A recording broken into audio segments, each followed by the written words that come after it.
Assalamualaikum teman-teman. Kali ini kita akan belajar tentang present perfect tense. And last week we have discussed about simple present, simple past, and present continuous tense. We will move on to present perfect tense. A little note about present perfect tense. It has something to do with simple past. They have similarities, jadi ada kesamaannya.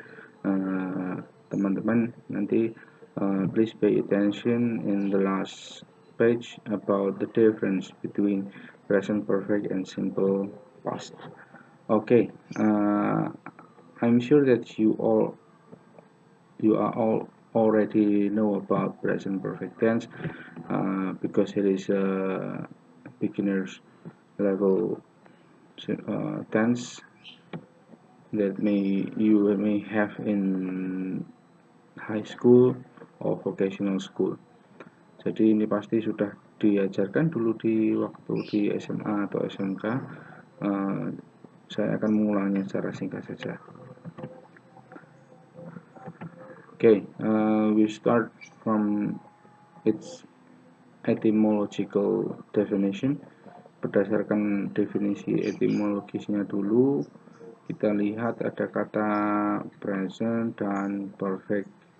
Untuk memudahkan saja teman-teman untuk mengingat tentang tipe present yang ini, kita ambil kata perfect. Perfect means finished.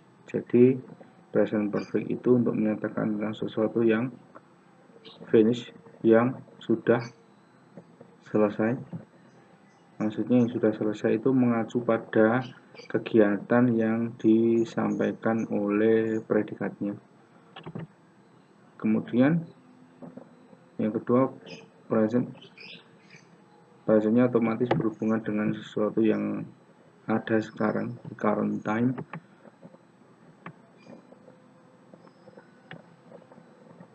Nah, bagaimana teman-teman mengenali sebuah present perfect? A present perfect is formed from a present tense of verb have and the past participle of a verb. Jadi dia menggunakan verb have. Okay, sorry.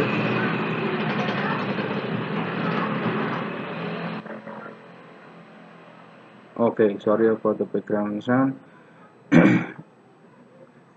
And then it has a past participle of a verb.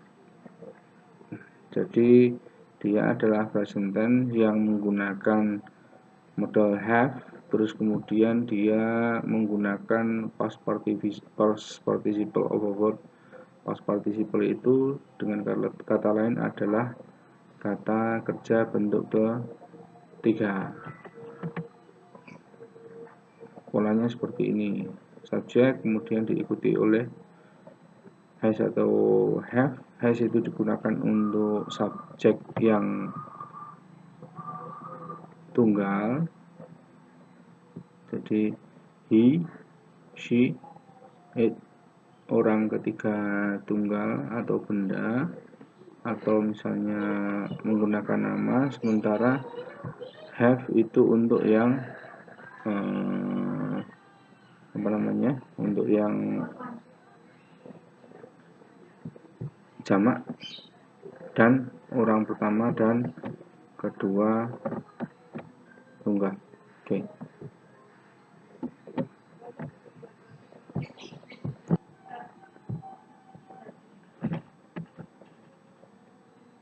Terus kemudian apa kegunaan dari present perfect? Yang pertama adalah to express something that started in the past and continues in the present. Jadi untuk menyatakan sesuatu yang sudah dimulai pada masa yang lampau dan itu masih berlangsung sampai sekarang. Contohnya adalah kalimat he has lived in Sidoarjo all his life.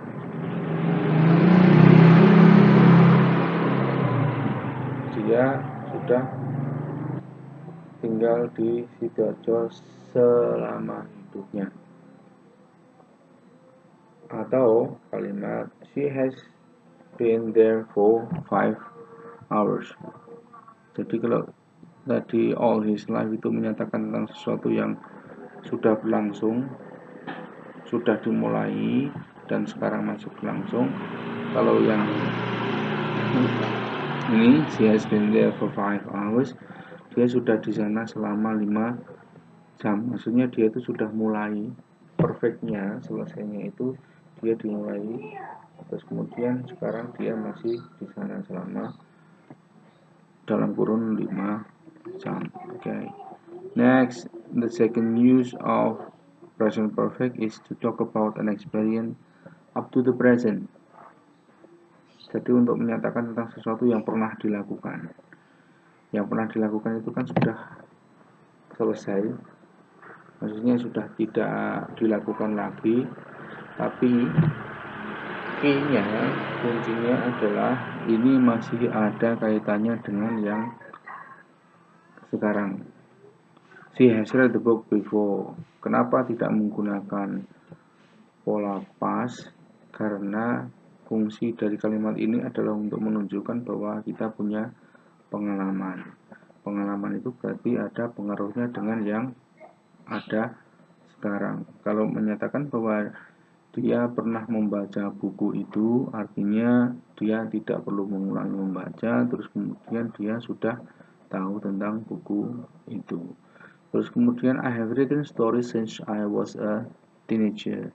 Saya sudah mulai menulis cerita, maksudnya cerita fiksi itu semenjak saya masih remaja.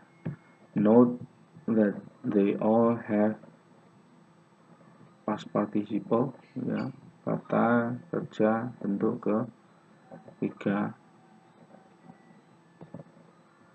ya. Terus kemudian perhatikan keterangan waktunya. Ini adalah all his life, terus kemudian 5 hours, terus kemudian ini ada before, atau mungkin di dalam beberapa kalimat pakainya adalah she has ever read the book before, misalnya ada keterangan evernya, sudah pernah. I have written stories since I was a teenager. Kata since itu juga biasanya digunakan untuk perfect, ya, untuk menyatakan tentang sesuatu yang sudah dilakukan, sudah dimulai.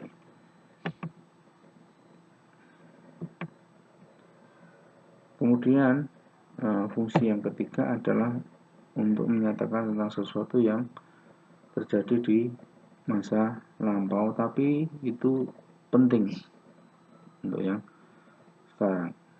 Contohnya adalah I have lost my wallet, I cannot buy any food this day. Saya kehilangan dompet saya. Teresa isn't at home, I think she has gone shopping. Dalam dua kalimat ini, ya,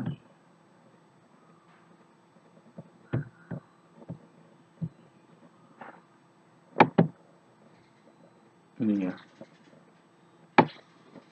I have lost dengan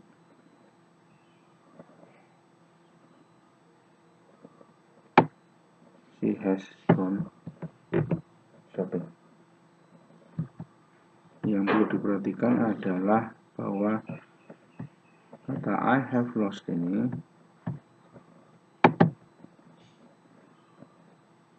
memiliki keterkaitan dengan yang sekarang.